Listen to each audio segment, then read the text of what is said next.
경제신문 읽어줘. 23년 11월 20일부터 24일까지. 부동산 급매 아니면 쳐다도 안 봐. 강남 아파트도 한 달 새 3억 뚝. 부동산 시장 다시 주춤. 2차 조정기 오나. 실거래가 지수 8개월 만에 꺾여. 강남 3구도 값 낮춰 거래 체결. 작년 급락장과 분위기 비슷. 고금리 장기와 실수요자 멈칫. 내년 1분기까지 집값 조정. 연초가 매수기의 전망도. 올해 안에 무조건 내 집 마련을 할 생각이었는데 내년 초까지 상황을 좀 지켜보려 합니다. 서울에서 신혼집 알아보던 이모 씨는 최근 아파트 시장이 얼어붙자 매수 시기를 살짝 늦추기로 결정했다. 매매를 고민했던 광진구와 강동구 9억 원 이하 아파트 호가가 매주 조금씩 떨어지고 있기 때문이다. 작년에 급락했지만 올해 회복세를 보였던 서울 아파트 시장이 다시 주춤하고 있다. 고금리가 지속되고 경기 침체 우려가 커지면서 매수인이 관망세로 돌아서는 분위기다. 정부가 추가 대출 규제도 고민하고 있어 지난해 말과 같은 부동산 2차 조정이 현실화하는 것 아니냐는 우려가 나온다. 20일 한국부동산원에 따르면 전국 아파트 실거래가 지수는 지난 15일 기준 전월 대비 마이너스 0.25%를 기록하며 상승세가 8개월 만에 꺾였다. 실거래가 지수는 실제로 거래된 아파트 가격을 이전 거래가와 비교해 지수화한 수치다. 시장을 견인했던 서울 강남 3구에서도 하락 거래가 속속 나타나고 있다. 국토교통부 실거래가 공개 시스템에 따르면 강남구 도곡레스 전용 59제곱미터 10층은 지난달 18억 2천만원에 거래되는데 한 달 전 9월 같은 평형이 21억 1천만원에 거래된 것보다 3억원 가까이 떨어진 것이다. 근데 층수가 더 높다 보니까 약간 그걸 감안해가지고 덜 떨어진 걸 수도 있어요. 부동산 시장에 대한 전문가들의 의견이 조금씩 엇갈린다. 박합수 건대 부동산학 겸임 교수는 올해 중순부터 단기적으로 급등한 데 따른 부담감이 다시 나타내는 모양새라며 서울 집값이 다시 정고점을 가까워지는데 고금리가 여전히 지속되고 있어 추격 매수가 나오지 않는다. 내년 1분기까지 조정이 올 수 있다고 평가했다. 이광수 전 미래에셋대우 부동산 애널리스트도 내년 초까지는 집값이 하락할 가능성이 크다며 수요가 늘어나기 쉽지 않은 상황이기 때문이라고 말했다. 그는 수요는 투자와 실거주의 두 가지 목적으로 나눈다며 금리 여파로 투자가 여의치 않고 대출 규제의 가능성이 커 실수요도 줄어들 수 있다고 분석했다. 박 겸임 교수도 내년 하반기에는 전망이 달라질 수 있다고 봤다. 그는 내년 아파트 입주 물량이 역대 최소로 줄어들며 전세가는 계속 오를 것이라며 하반기로 갈수록 전세가가 매매가를 같이 밀어올릴 가능성이 있다고 말했다. 그러면서 무주택자에겐 내년 초에 2차 매수 기회가 나타나는 셈이라고 밝혔다. 두 번째, 같은 맥락인데 강남 아파트 값도 하락 전환, 매물 쌓여 연말까진 보합세, 전국 아파트 가격 상승 멈춰, 거래 허가제, 금리가 변수. 전국 아파트값 오름세가 멈춰 섰다. 서울도 노원구, 강북구, 구로구를 비롯한 외곽 지역에서 이어 강남구마저 하락 전환했다. 제가 봤을 때는 누가 그러더라고요. 이게 아파트값 같은 경우에는 이게 항공모함이라 가지고 쭉 한번 방향을 틀면 쭉 그 방향을 오랫동안 가기 때문에 일단 저번에도 한번 말씀을 드린 것처럼 올해 상반기 때 뭐 해가지고 약간 뭐 상승한 경우도 있었어요. 그거는 제가 생각했을 땐 데드캣 바운스인 것 같고 일종의 뭐 정책 특례보금자리론 뭐 그런 것 때문에 저리로 아파트를 살 수가 있었죠. 그런데 그게 올해 10월인가 11월에 끝나니까 뭐 정책 효과가 없어지기 때문에 지금 금리도 고금리여가지고 다시 한번 하락을 장기간 동안 진행되지 않을까 생각하고 있습니다. 고금리 여파에 더해 매매가 9억원까지 허용되던 특례보금자리론이 10월부터는 중단된 것이 주요했다는 분석이다. 서울 아파트 거래량은 4월 들어 매달 3,000건 이상 유지하다 10월 들어 2,262건으로 급감했다. 금리도 지난달 KB국민 등 5대 은행의 변동형 주택담보대출 상당금리가 심리적 마지노선이라 불리는 7%를 넘어선 바 있다.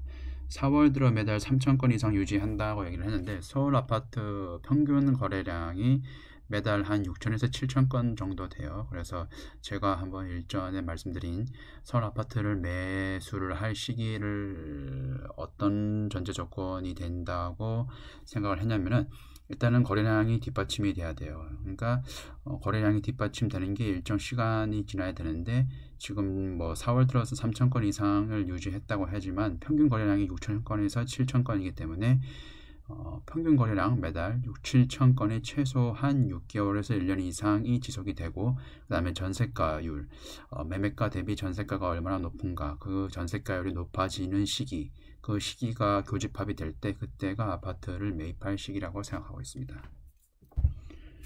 강남구의 하락진하는 고금리 요인에 전고점 회복에 따른 가격 피로감, 경제 침체에 대한 우려 등이 겹친 결과로 분석된다. 박합수 건대 부동산 겸임 교수는 강남구는 최근 전고점을 거의 다 회복해 가격적 부담이 큰 데다 경기 침체에 대한 우려가 고소득자들의 심리에 반영된 결과라고 해석했다. 한편 서울 등 수도권 아파트의 전셋값은 매매 가격과 다르게 오름세를 지속하고 있다. 아파트를 안 사죠.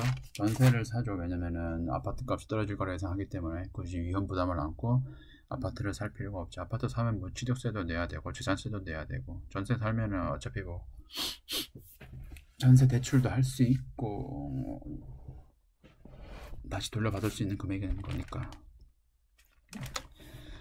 다음 경제금융 주식 리튬 미리 샀는데 가격 추락 K배터리 울상 양극재 핵심 원료 탄산 리튬 가격 1년 새 4분의 1 토막 완제품 값은 하락 추세 속 전기차 시장 성장도 주춤 업황 반등 시기 늦어질 듯.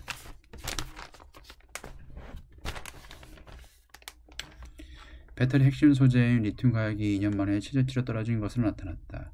여기에 전기차 성장률도 하향 조정되며 배터리 업계의 다운 사이클이 최소 1년 내년 1분기까지 이어질 것이라는 전망이 나온다.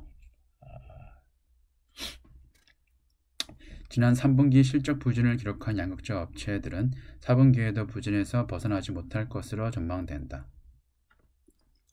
양극재 업체는 배터리 셀 제조사와 메탈 가격의 연동한 판매 가격을 토대로 납품 계약을 체결한다. 지금처럼 리튬 가격이 하락하는 시기에는 광물 가격이 올랐을 때 비싸게 사들인 리튬으로 만든 제품을 싸게 팔 수밖에 없어 수익성이 떨어진다.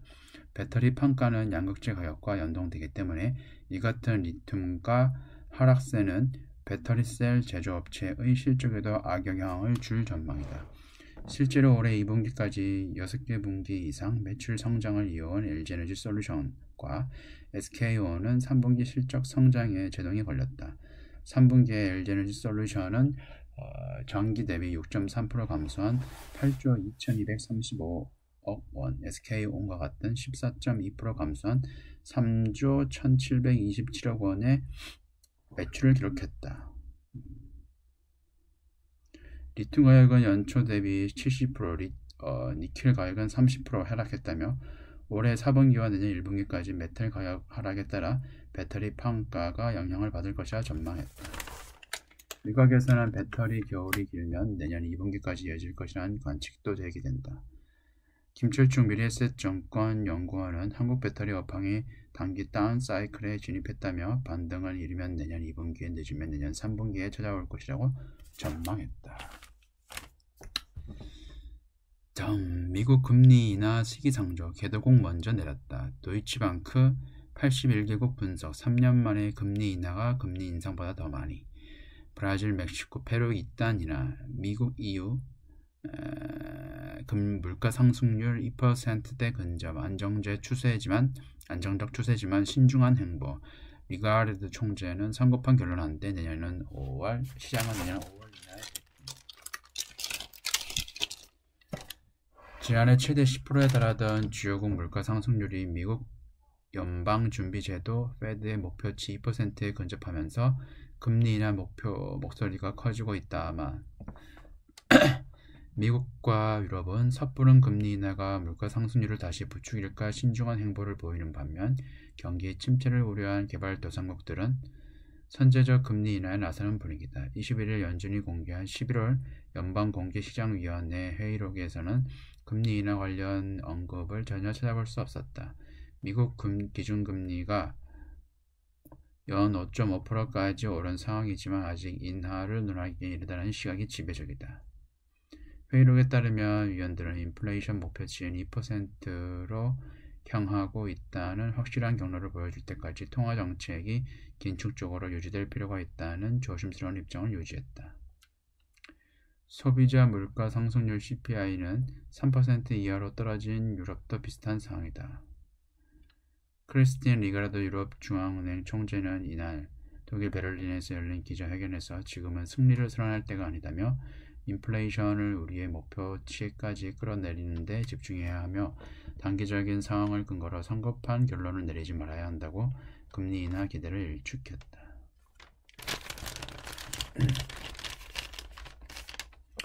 실제 세계 경제를 주도하는 미국과 유로존의 CPI는 작년에 비해 크게 완화됐지만 중앙은행의 목표치인 2%대를 상회하고 있다.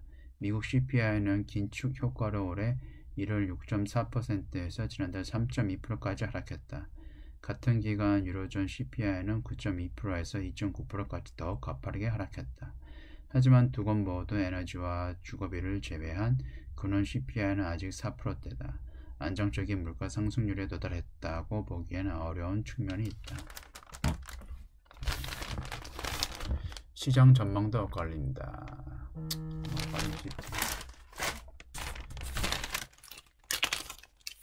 금리를 내린 나라들은 주로 개발도상국들이다. 남미에서는 칠레가 7월에 처음 금리를 내렸고 브라질, 페루, 멕시코 등도 인하 대화에 동참했다.